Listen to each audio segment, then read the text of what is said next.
आकाश और नेहा बचपन के दोस्त थे। साथ खेलते, साथ पढ़ते और साथ सपने देखते। धीरे धीरे यह दोस्ती प्यार में बदल गई। दोनों ने कस्में खाईं कि जिंदगी भर एक दूसरे का साथ निभाएंगे। लेकिन जिंदगी इतनी आसान नहीं होती। नेहा के घर वालों को उनका प्यार मंजूर नहीं था। उन्होंने नेहा की शादी किसी और से तय कर दी। आकाश ने बहुत कोशिश की, लेकिन समाज की बंदिशों ने उसकी मोहब्बत को कुचल दिया। शादी के दिन नेहा दुल्हन बनी, लेकिन उसकी आंखों में खुशी नहीं थी। दूसरी तरफ आकाश एक अंधेरे कमरे में अकेला बैठा था, हाथ में बस एक तस्वीर और कुछ बिखरे हुए कागज। उसी रात उसने आखिरी बार लिखा, तू गैर की होकर भी मेरी ही लगती है। ये कैसी मोहब्बत है जो हर रोज तड़पती है। नेहा शादी करके चली गई और आकाश, उसने मोहब्बत से हमेशा के लिए किनारा कर लिया।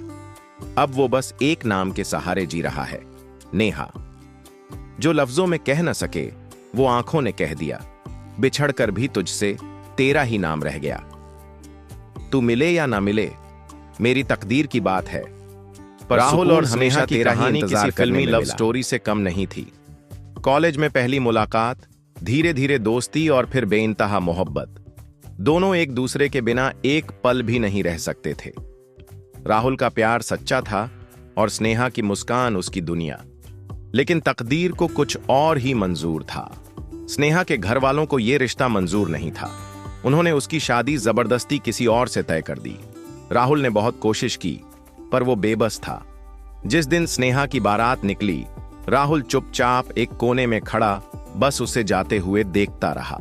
उसकी आंखों में आंसू थे, पर आवाज नहीं। उस रात राहुल ने एक शायरी लिखी, जिसे चाहा था हमने वो ही पराई हो गई। हमारी अधूरी मोहब्बत किसी और की सगाई हो गई। वो दिन था और आज का दिन। राहुल फिर कभी किसी से प्यार नहीं कर पाया। वो सिर्फ स्नेहा की यादों के साथ जीता रहा। रवि और पूजा की प्रेम कहानी किसी सपने से कम नहीं थी।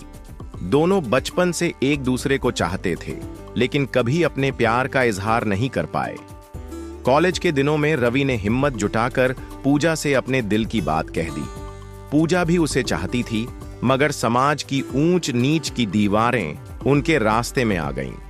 पूजा के घर वालों ने उसकी शादी जबरदस्ती किसी और से कर दी। रवि ने लाख कोशिशें की, लेकिन उसकी मोहब्बत हार गई। शादी के बाद पूजा अपने नए घर चली गई और रवि अकेला रह गया अपनी अधूरी मोहब्बत की यादों के साथ। एक दिन पूजा ने रवि को फोन किया। उसकी आवाज कांप रही थी। रवि, क्या तुमने मुझे भुला दिया? रवि ने एक गहरी सांस ली और कहा, मोहब्बत कभी भुलाई नहीं जाती, बस दिल के किसी कोने में कैद हो जाती है। उस रात रवि ने अपनी डायरी में एक आखिरी शायरी लिखी। तू किसी और की बाहों में खुश है शायद, पर मैं आज भी तेरी यादों में रोता हूं। तेरी तकदीर में मैं नहीं था, पर मेरी तकदीर आज भी तू ही है। फिर रवि ने अपनी डायरी बंद कर दी और उसके बाद किसी ने उसे कभी मुस्कुराते नहीं देखा। वो जी तो रहा था, लेकिन एक ढलने को पूरी मोहब्बत का दर्द सुर्ख रंग में था। हवा भी उदास थी, जैसे कोई संग में था। वो आई थी चुपचाप, नजरें झुकी थीं, लब खामोश थे मगर आंखें भीगी थीं। मैंने पूछा, कुछ कहना है क्या? वो बोली, बस आखिरी अलविदा। दिल थम गया, धड़कन रुक सी गई।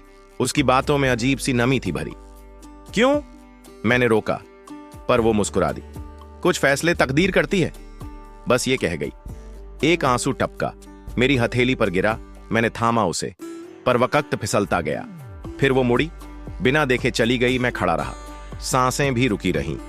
शाम गहरी हो गई, अंधेरा छा गया, पर उसकी यादों का उजाला दिल में रह गया।